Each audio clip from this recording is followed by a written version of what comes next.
Hi friends, இன்றைக்கி நம்ம கோபி 60 எப்படி செய்யுதுன்னு பார்க்கலாம். ஒரு காலிஃப்ளவர் எடுத்து அதை சிறுவாக நறுக்கி எடுத்துக்கலாம்.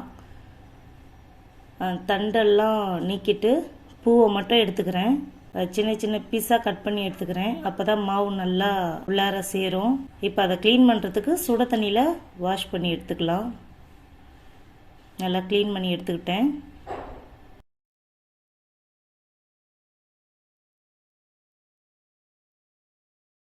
$65 பண்ணுறதுக்கு மசாலா ரெடி பண்ணிக்கலாம்.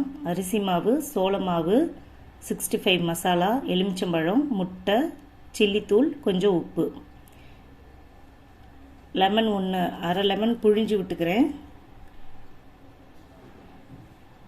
இப்போ தேவைக்கேற்ப சால்ட்டு கொஞ்சம் சேர்த்துக்கிறேன். ஒரே ஒரு முட்டை அதில் உடச்சி ஊற்றிக்கிறேன். 65 மசாலா அது ஒரு 3 ஸ்பூன் போட்டுக்கிறேன். இது வீட்டிலே அரைச்சதால் அது கொஞ்சம் கூடுதலாகவே சேர்த்துக்கிட்டேன். சோள மாவும் அரிசி மாவும் அதோடு சேர்த்துக்கிறேன். அதில் ஒரு 4 ஸ்பூன் எண்ணெய், ரீஃபண்ட் ஆயில், அதை சேர்த்து நல்லா மிக்ஸ் பண்ணணும். அப்போ தான் அந்த பூவுக்குள்ளே நல்லா உள்ளார மசாலா ஆட் ஆகும். நிறைய தண்ணி தெளிச்சிடாதீங்க, லைட்டாக தெளித்து அதை பிசைங்க. ஏன்னா அப்போ தான் அந்த மசாலாலாம் அந்த பூவோடு சேர்ந்து வரும். ஒரு 10 மினிட்ஸ் அதை ஊற வச்சுருங்க.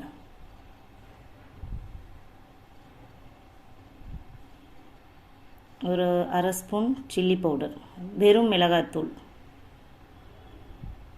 இதையும் போட்டு நல்லா பிசைஞ்சு வச்சுக்கணும். இப்போ எண்ணெய் நல்லா காஞ்சிடுது. இப்போ நம்ம பொரிச்சு எடுத்துக்கலாம்.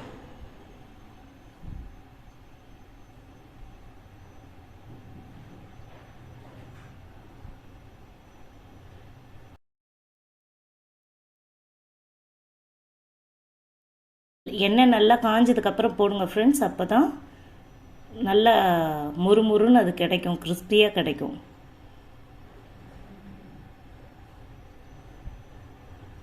பாருங்கள், சூப்பராக காலிஃப்ளவர் 65 ரெடி ஆகிடுது. எண்ணெயை நல்லா வடித்து எடுத்துட்டு அழகாக சர்வ் பண்ணி கொடுக்கலாம். இப்போ கோபி 65 ரெடி ஆகிடுது.